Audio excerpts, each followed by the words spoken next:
Good afternoon, anti-novelists and friends. Welcome back to this episode of Zettelkasten for fiction writers, where imagination finds order.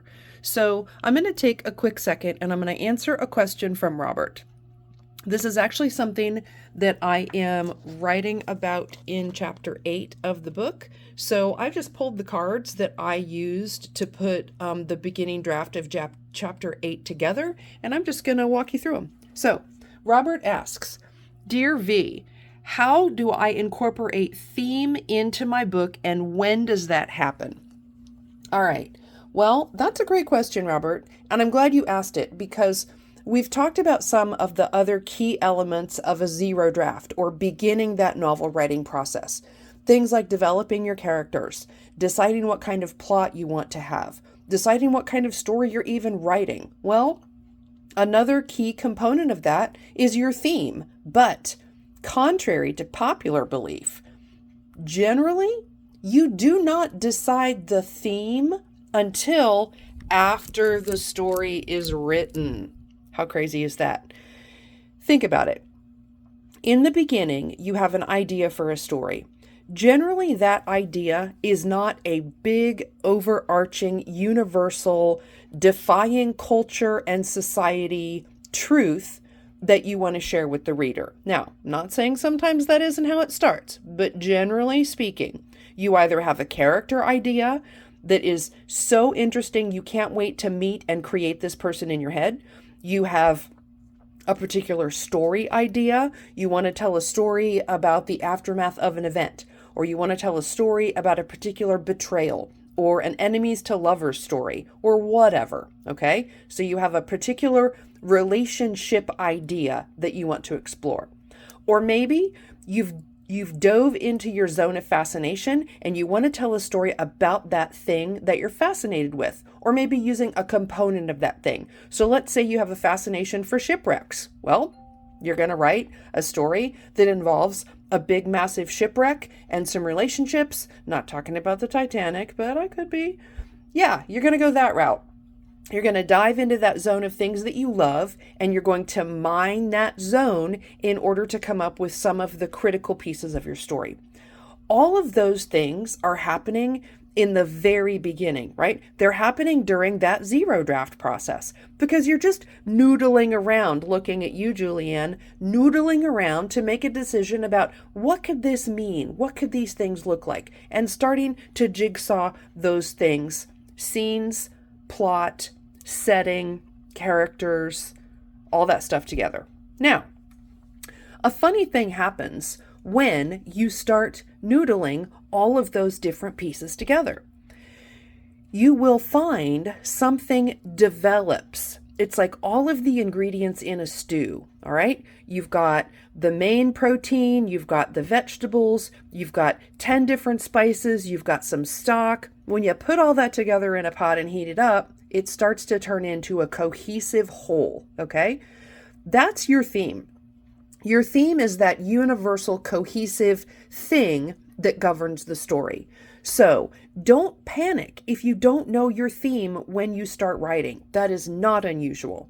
It is more likely that as you begin to write and those scenes unfold into chapters, which unfold into character development, all of a sudden, bingo. Now you've got a theme developing. So what is theme?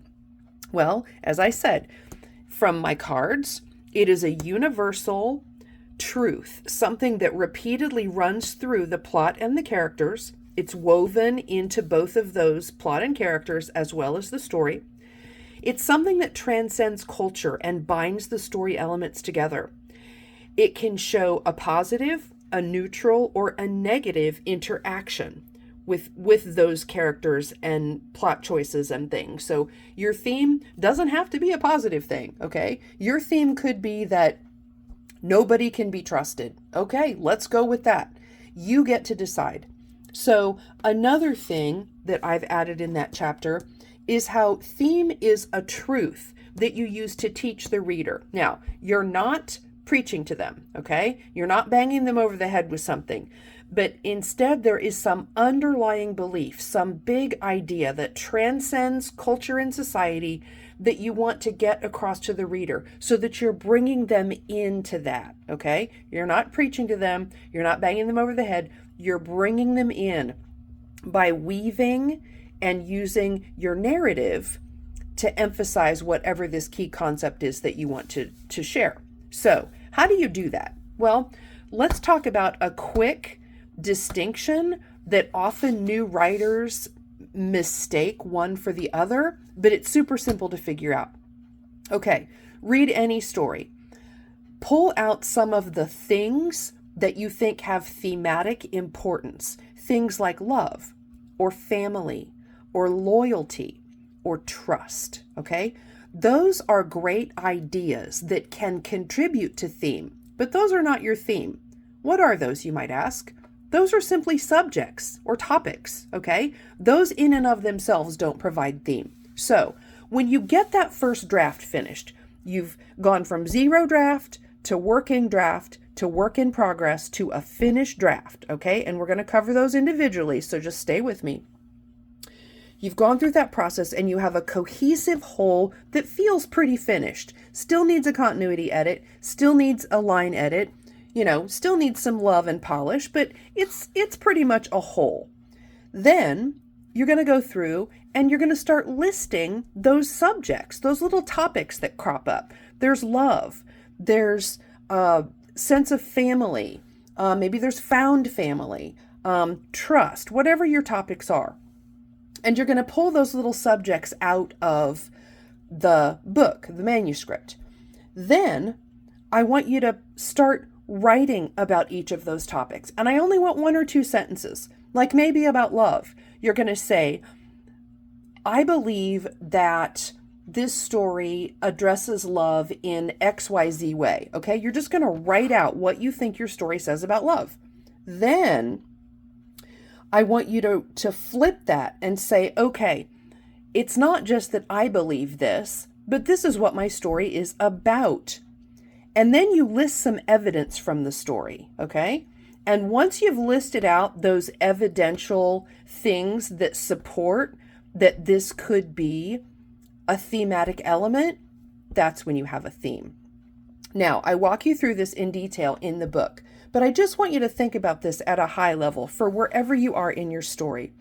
If you look at it from the perspective of what do these subjects, these things that crop up throughout my book, my manuscript, what do they say at a higher level and what might that look like?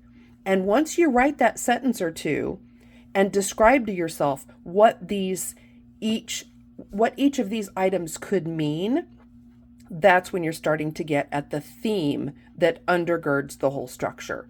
And then the cool thing is when you go back and you start working on that developmental edit, or sometimes you might do just a thematic edit and look at the places where you could create patterns or create ways of weaving that concept of your views of love into the narrative, into the characters and the scenes, then you're creating patterns using theme. See how that works? It's a super simple process.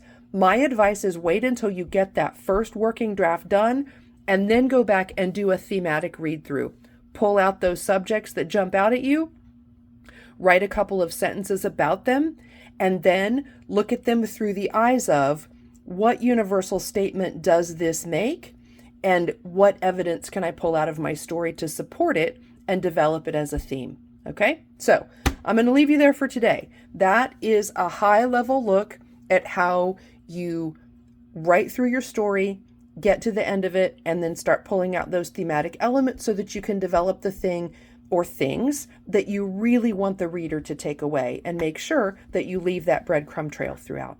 So there you have it. There is a few words on theme and how it presents itself through the writing process and throughout the drafts.